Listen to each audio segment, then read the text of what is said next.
بسم الله الرحمن الرحيم والسلام عليكم ورحمة الله تعالى وبركاته. Toujours, on va continuer la leçon numéro 9 qui concerne la gestion des sécurités SQL Server. Exactement aujourd'hui, on va voir ensemble comment gérer des rôles au sein d'un serveur SQL.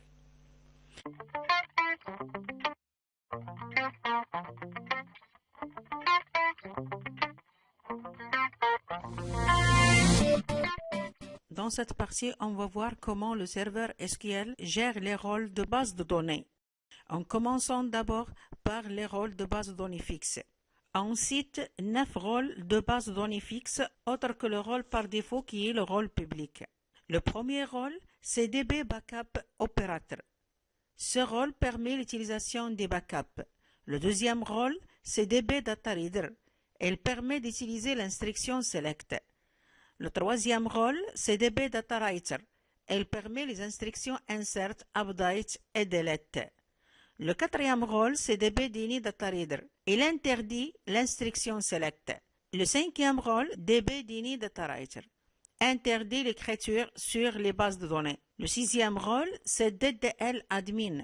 Il permet les opérations sur les objets de base de données.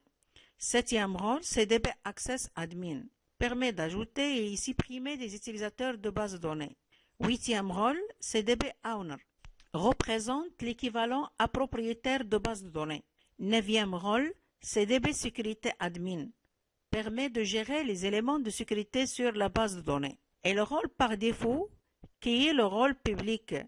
Le rôle public est inclus dans chaque base de données, y compris les bases de données système. Et il ne peut pas être supprimé et vous ne pouvez pas ajouter ni supprimer d'utilisateurs dans ce rôle. Les autorisations accordées au rôle public sont héritées par tous les autres utilisateurs et rôles, car elles appartiennent par défaut au rôle public. Un conseil, accordez au rôle public uniquement les autorisations que vous souhaitez accorder à tous les utilisateurs. Ce qui concerne le rôle public, il faut connaître une chose, c'est qu'une fois on crée une connexion, cette connexion fait appel des utilisateurs pour qu'ils puissent exploiter les bases de données de l'instance en cours. Au moment de création d'une connexion, vous pouvez préciser la base de données par défaut. La base de données par défaut, c'est une base de données accessible par la connexion en cours via son utilisateur. Par contre, les autres bases de données sont par défaut inaccessibles par n'importe quel utilisateur de n'importe quelle connexion, sauf si cette connexion a des privilèges ou des droits accordés pour accéder à une ou plusieurs bases de données. Ou bien cette connexion est membre d'un rôle qui permet l'accès à une ou plusieurs bases de données. Donc, ce qui est par défaut, c'est qu'une connexion qui n'a pas de privilèges ni de droits et qui n'est pas membre d'un rôle qui donne ce privilège et ne peut accéder à n'importe quelle base de données autre que la base de données précisée par défaut. Sachant que si l'option de base de données par défaut n'a pas été précisée au moment de la création de telle connexion, alors c'est la base de données master qui sera prise comme base de données de cette connexion. Pour interpréter ce principe, je suis en train de créer une connexion que j'ai appelée ConS, qui a comme base de données par défaut la base de données master. Juste après la création, j'ai tenté à l'intérieur de cette instance d'accéder à la base de données PABS en utilisant le transact SQL use PABS. Le principe de serveur ConS ne peut pas accéder à la base de données PABS dans le contexte de sécurité actuelle. Ça veut dire que la base de données est inaccessible par telle connexion. Pour cela, je vais créer un utilisateur de la base de données PABS qui est mappé sur la connexion ConS. Ça veut dire le représentant de cette connexion à l'intérieur de la base de données PABS. Juste après la création de tel utilisateur ConS, maintenant la commande use PABS réussit. Ça veut dire que la base de données PABS est accessible par la connexion ConS via son utilisateur ConS. Tentons de lire le contenu d'une table parmi les tables de cette base de données que j'ai choisi ici, la table Jobs. L'autorisation Select a été refusée. Je résume que le rôle public accorde à une connexion d'accéder à une base de données si cette base de données contient un utilisateur qui représente cette connexion. À part l'accès à une base de données, vous ne pouvez pas exploiter la base de données. Ça veut dire lire les données, modifier, supprimer ou d'autres manipulations sur la base de données. Pour avoir l'autorisation l'utilisation d'une action ou plusieurs, vous devez affecter les privilèges ou les droits nécessaires pour réaliser une ou plusieurs actions, ou encore rendre la connexion membre d'un rôle qui permet de réaliser une ou plusieurs actions. Donc, l'objectif de cette partie est d'écrire les rôles de base de données fixes et montrer l'utilité de ces rôles. Il faut signaler que c'est impossible de modifier les membres des rôles publics. Ça veut dire vous ne pouvez pas enlever l'affectation d'un utilisateur au rôle public, comme vous ne pouvez pas affecter explicitement un membre à un rôle de base de données fixe publique. Dans cet exemple, j'ai essayé de vous montrer ce principe. Comme vous voyez, je suis en train d'appeler une procédure stockée SP_DROP_ROLE_MEMBER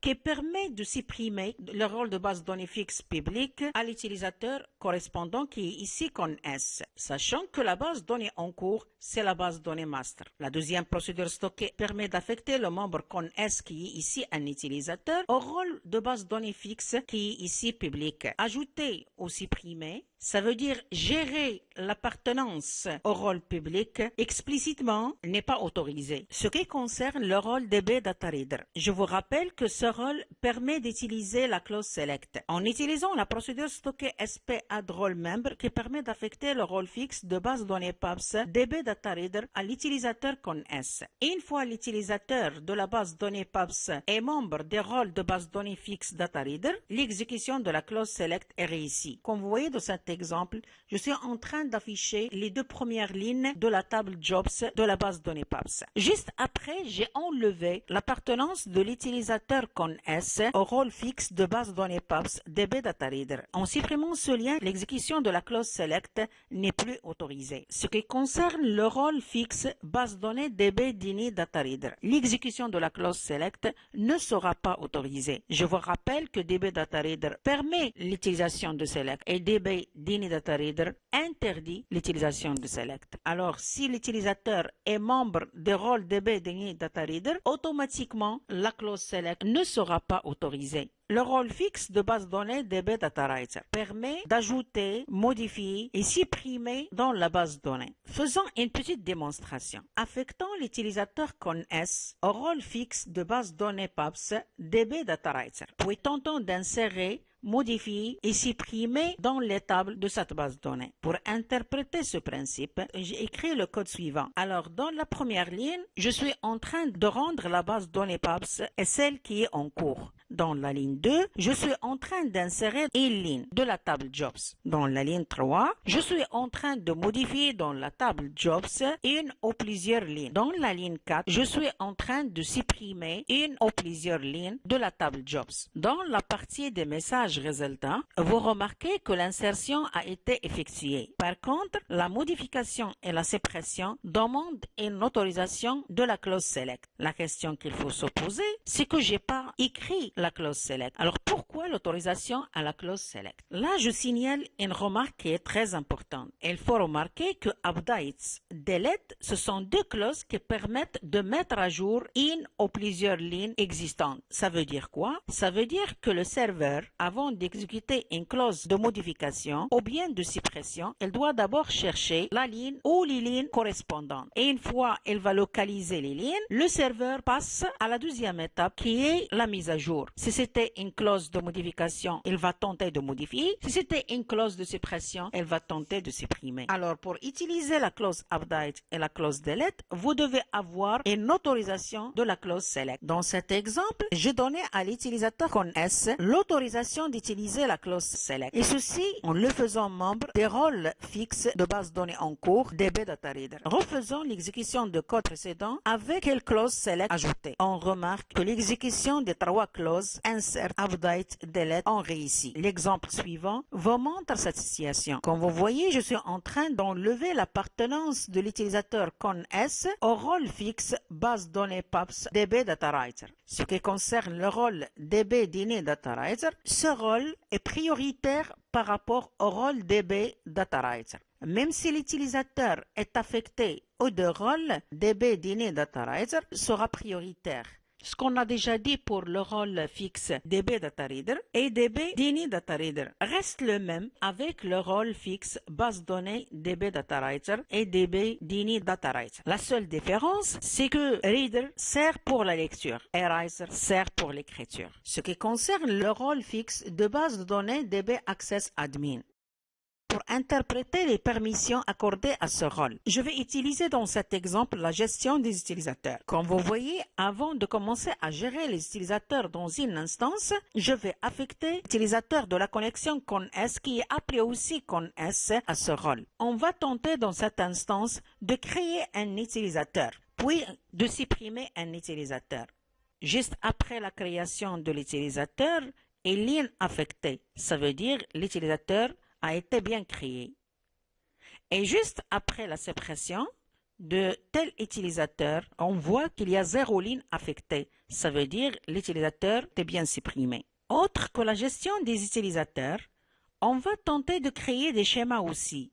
Comme vous voyez ici, dans cet exemple en bas, j'ai utilisé le code qui permet de créer le schéma CHM1. Et dans la ligne 5 jusqu'au 7, je suis en train d'afficher un message. Et une fois le schéma qui a été déjà créé figure parmi la liste des schémas de la base de données en cours. Ce qui concerne la ligne 9, je tente de supprimer le schéma déjà créé récemment. Dans la ligne 10 jusqu'au 12, je suis en train d'afficher un message si ce schéma a été bien supprimé. Le résultat de ce code, ce schéma a été créé.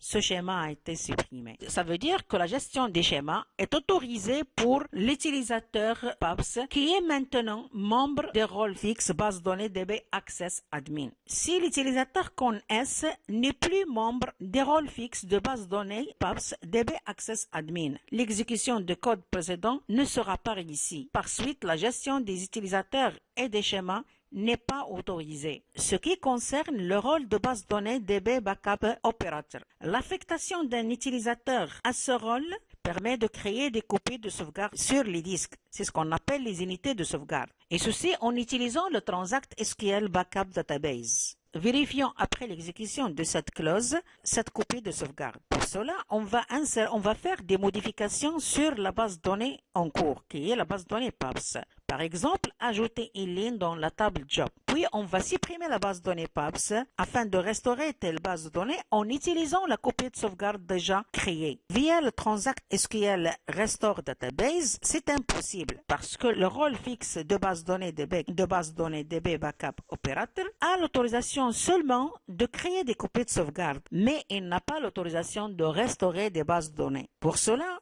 en utilisant un autre compte qui est affecté par exemple au rôle sysadmin.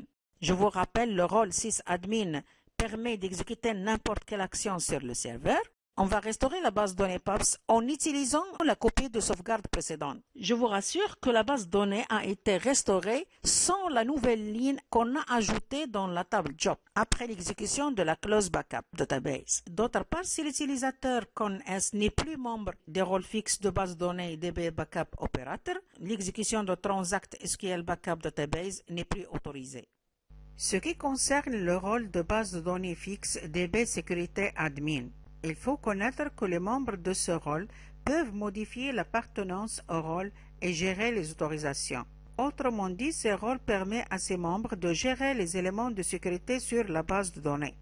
Ce qui concerne l'appartenance au rôle, peuvent créer des rôles et peuvent supprimer des rôles. Il faut savoir aussi que ces membres peuvent affecter des membres à ces rôles, par exemple en utilisant la procédure stockée SP add role member, comme ils peuvent annuler cette affectation en utilisant la procédure stockée SP drop role member. Autre que l'appartenance au rôle, ce rôle permet aussi à ses membres de gérer les autorisations, autrement dit de gérer les éléments de sécurité sur la base de données. Qu'est-ce que ça veut dire? Ça veut dire que les membres de ce rôle peuvent accorder une utilisation à un élément sécurisable, comme ils peuvent annuler cette autorisation ou bien interdire cette autorisation, et ceci en utilisant les mots-clés grant, revoke, deny. Ce rôle aussi permet à ses membres de gérer les schémas. Ça veut dire que les membres de ce rôle peuvent créer un schéma comme ils peuvent supprimer un schéma. Voici un exemple sur lequel un membre appelé ConS qui est affecté via la procédure stockée SP add role membre au rôle fixe base de données PABS DB sécurité admin. Ce membre, à travers le code que vous êtes en train de voir, cet utilisateur de la base de données PABS via l'instance CONS permet de créer le schéma SHM1 comme vous voyez dans la ligne 3. Aussi, dans la ligne 9, il est en train de supprimer ce schéma. Ce qui concerne les lignes 5, 6, 7 permettent tout simplement d'afficher à l'utilisateur un message qui lui convaincre que le schéma a été effectivement créé. Dans la ligne 10, 11, 12, un autre test via la clause select qui permet de vous convaincre que le schéma SHM1 a été bien supprimé. Les messages résultats sont déjà affichés dans le bloc message en bas. Autre permission de ce rôle. Cet utilisateur CONS de la base de données PABS permet aussi de gérer les rôles, ça veut dire créer un rôle et supprimer un rôle, comme il est écrit dans la ligne 3 et la ligne 11. La ligne 5 et 6 vous montre que la commande de la ligne 3 a été réussie. Ce qui concerne la ligne 7, interprète une autre permission concernant le rôle DB sécurité admin. Exactement la permission d'affecter un membre à un rôle. Et bien sûr, via la procédure SP help role member de la ligne 8, vous pouvez voir dans le bloc résultat que con SQL, effectivement, membre des rôles base de données, utilisateur RA. La ligne 10, il permet d'utiliser une autre permission de rôle de base de données fixe DB sécurité admin, n'est autre que la capacité d'enlever l'appartenance d'un membre à un rôle. Ici, le membre c'est con SQL et le rôle c'est RA. Ça veut dire après l'exécution de la ligne 10, le membre con SQL n'appartient plus au rôle RA. La ligne 12 et 13 permettent de convaincre que la commande de la ligne 11 a été réussie. Ça veut dire le rôle est effectivement supprimé. Résumons alors, dans ce transact SQL, on est en train de gérer l'appartenance au rôle, en passant par la création d'un rôle, l'affectation d'un membre à un rôle, l'appartenance d'un membre à un rôle, la suppression de cette appartenance et la suppression d'un rôle. Dans le code SQL précédent, c'était la gestion des schémas. Si maintenant on modifie l'appartenance des membres CONS au rôle DB sécurité admin, et ceci en supprimant cette appartenance, on remarque que l'utilisateur CONS n'a plus la capacité de créer un schéma. Et vous allez en déduire également que cet utilisateur qui est CONS n'a plus l'autorisation de créer un rôle ou bien de supprimer un rôle ou de gérer l'appartenance à un rôle. Travaillant avec Microsoft SQL Management Studio. Je suis en train d'utiliser maintenant une instance qui est affectée à un rôle serveur fixe sysadmin. Je vous rappelle que sysadmin peut réaliser n'importe quelle action sur le serveur. Et dans cette instance, on va affecter à l'utilisateur CONS le rôle base de données fixe DB sécurité admin, en utilisant bien sûr la procédure stockée SB add role member. Sans oublier de préciser la base de données sur laquelle on va utiliser ce rôle base de données DB sécurité admin, qui est ici la base de données PABS. Exécutant, voilà. Et comme vous voyez que la commande a été réussie, vérifiant ce travail, je vais utiliser la même instance. Je vais basculer vers la base de données PABS dans le volet sécurité, exactement le volet utilisateur, et je vais afficher les propriétés de l'utilisateur CONS. Comme vous voyez, l'utilisateur CONS qui est affecté à la connexion CONS appartient déjà au rôle de base de données sécurité admin. Et comme vous voyez que cet utilisateur appartient à un seul rôle base de données qui est DB sécurité admin. Maintenant, je vais utiliser une instance basée sur la connexion CONS et via cette instance, je vais tester quelques permissions sur la base de données PABS. Alors, selon ce processus qui est basé sur la connexion CONS, on va exécuter le code suivant. Commençons par la création d'un rôle. Ici, je suis en train de créer un rôle qui s'appelle un rôle.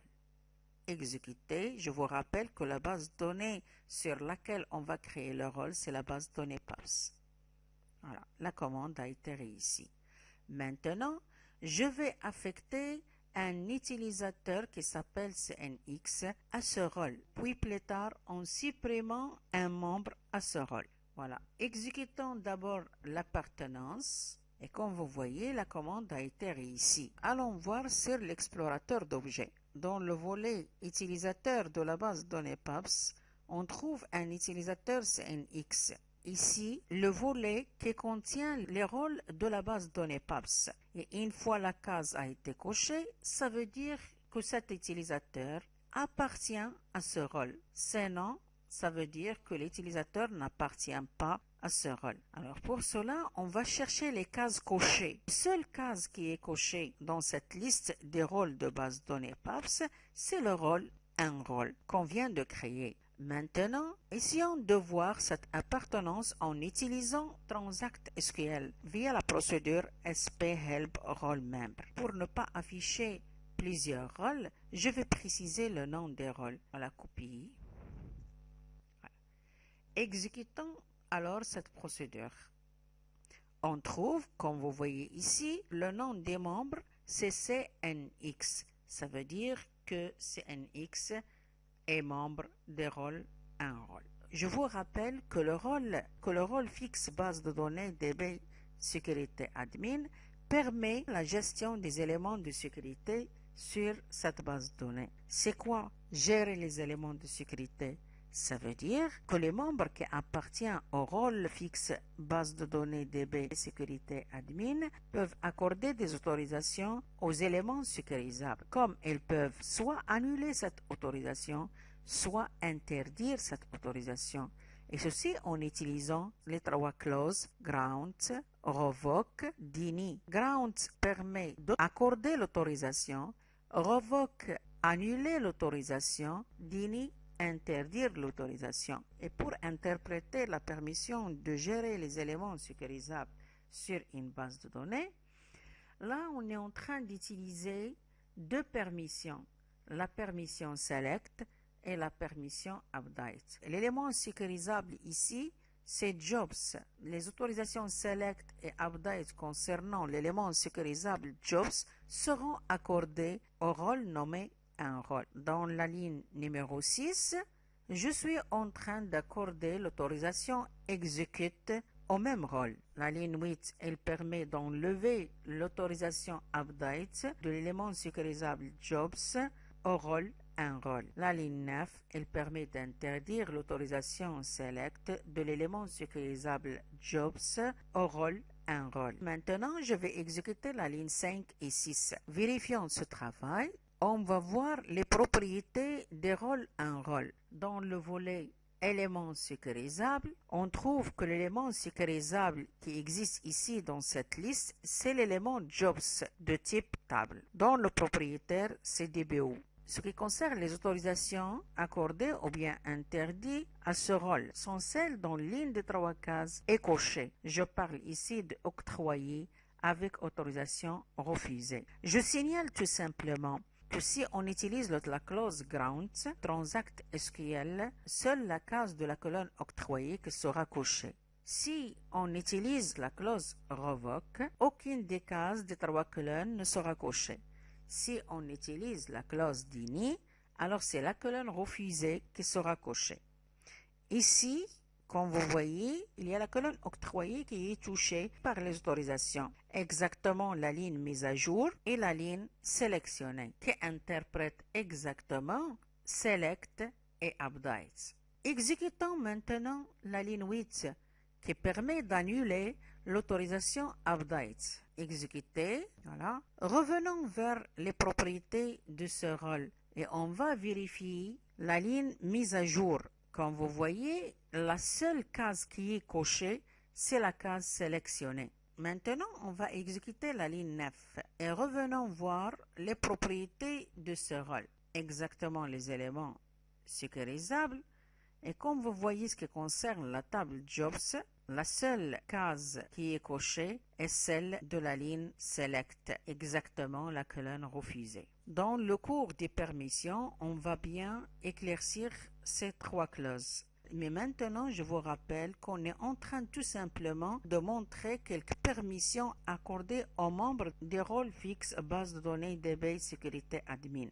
Après cette démonstration sur la gestion des éléments sécurisables d'une base de données, en utilisant bien sûr les clauses Ground, Revoke, Deny, on peut revenir vers la modification de l'appartenance au rôle. Tout à l'heure, on a affecté un membre à un rôle. Maintenant, on va modifier cette appartenance en supprimant cette affectation. Et pour vérifier ceci, vous avez deux méthodes bien sûr en utilisant SQL Management Studio ou bien en utilisant Transact SQL.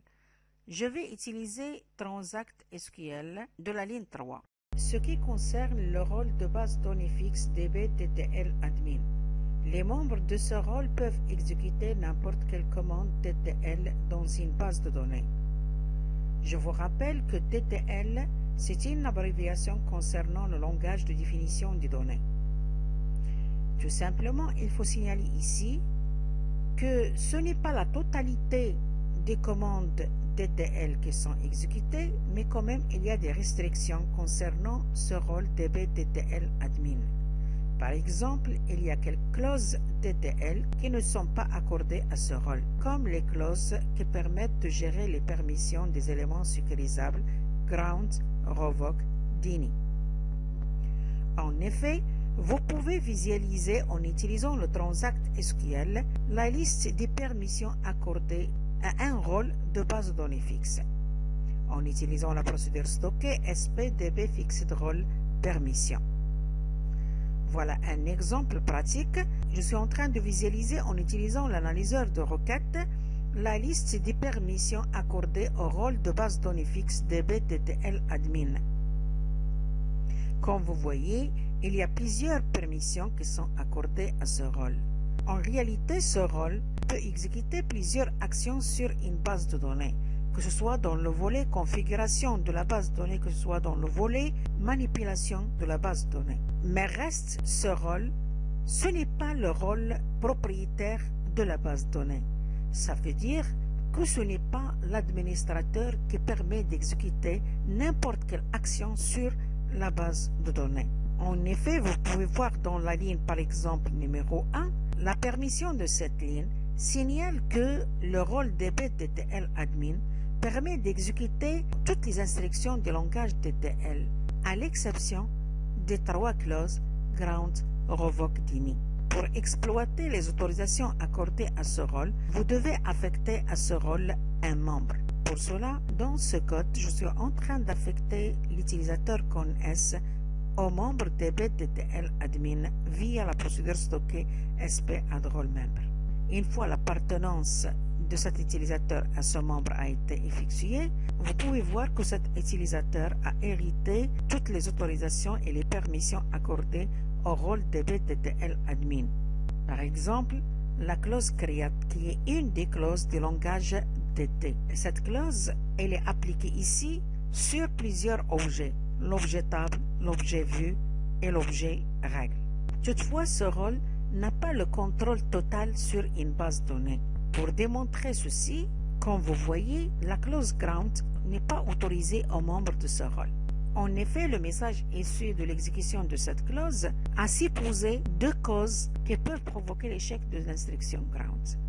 La première cause signalée ici, c'est que l'objet jobs qui joue le rôle de l'élément sécurisable n'existe pas. Ou bien l'utilisateur en cours n'a pas l'autorisation d'exécuter cette clause. La première cause n'est plus réalisable ici parce que tout simplement dans l'explorateur d'objets, vous voyez que la base PAPS contient parmi ces tables une table qui s'appelle Jobs. Donc la cause réelle d'échec de cette clause, c'est manque d'autorisation. Bien sûr, si vous avez modifié l'appartenance de l'utilisateur CONS à ce rôle, en supprimant cette affectation, vous remarquez que l'utilisateur CONS ne peut plus avoir les privilèges des rôles DB-TTL admin.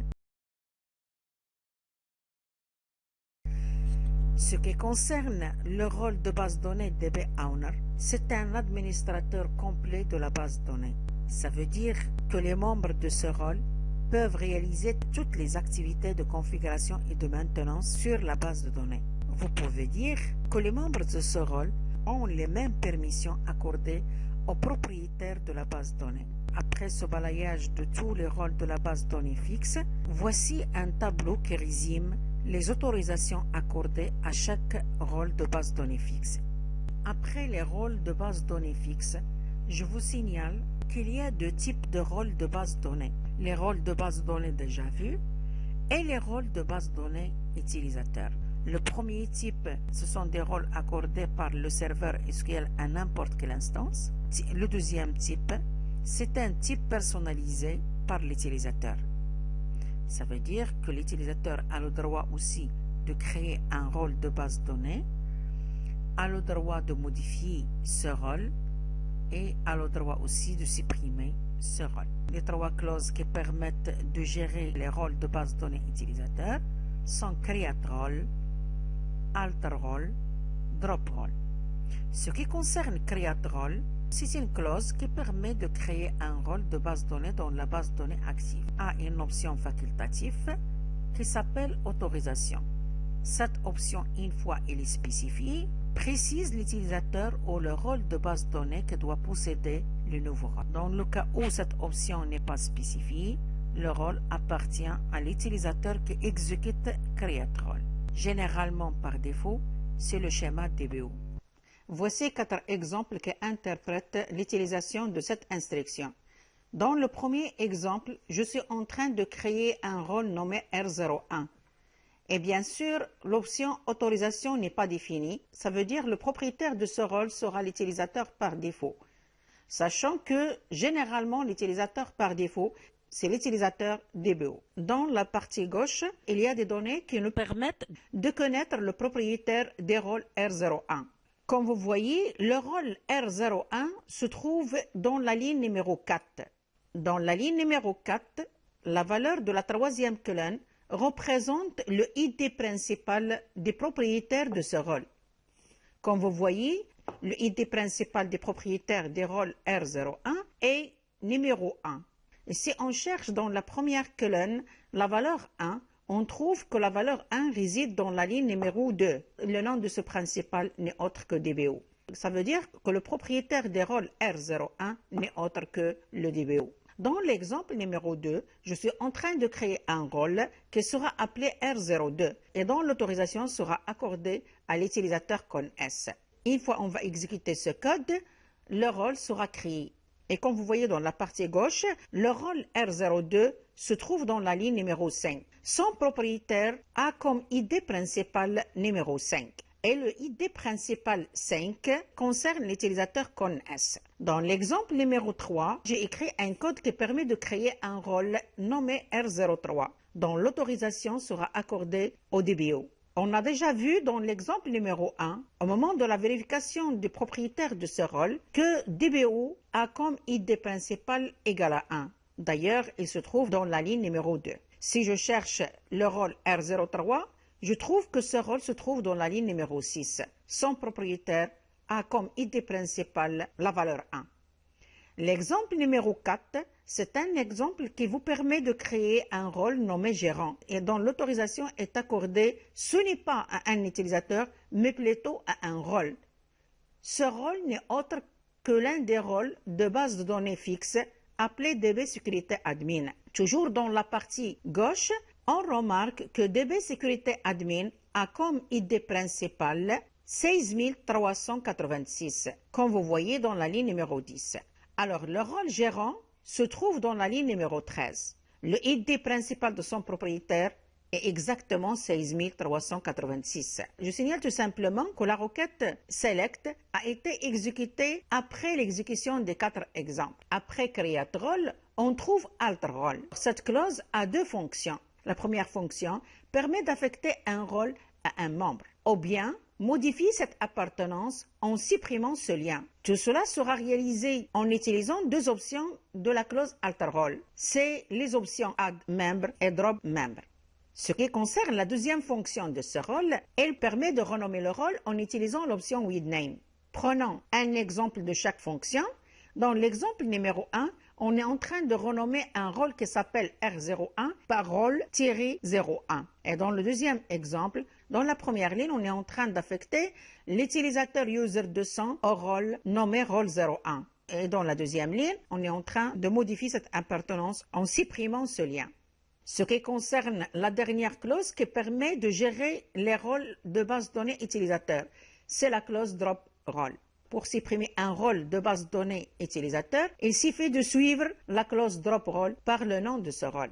J'ai terminé cette partie qui avait comme objectif la gestion des rôles de base de données. Exactement, la gestion des rôles de base de données, que ce soit les rôles fixes ou bien les rôles utilisateurs. Dans le prochain cours, on va voir comment gérer les privilèges, dites aussi droits, autorisations et permissions. À bientôt. Wassalamu alaikum wa rahmatullahi ta'ala wa barakatuh.